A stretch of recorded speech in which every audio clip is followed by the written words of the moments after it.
It's time for some new nails, so let's get started. Today we're going to go a little bit out of my comfort zone and go for coffin shaped.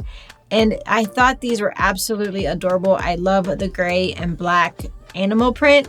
So I was willing to go with the coffin shape. So we'll see if I like them. I have my nails all ready to go. I have them fitted and filed to fit my nails, so I can't wait to get them on. So let's go. Today I'm going to be trying this nail glue. It's from Kiss. It's the Power Flex brush on nail glue. I like the fact that it has a brush like nail polish.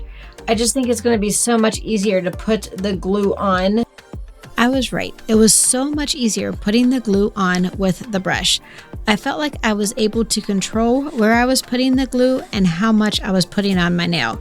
I did have a little trouble with the first nail that I did, but I think that was because of the fit of the nail and nothing to do with the glue. All the rest of the nails went on great. Got all the nails on. I think they turned out really good. I love the design on them. And the coffin shape really doesn't bother me that much. So I'm happy I gave it a try. And I have to say, I really liked the application of this nail glue. It was so much easier with the brush. As long as this holds, this may be my new nail glue.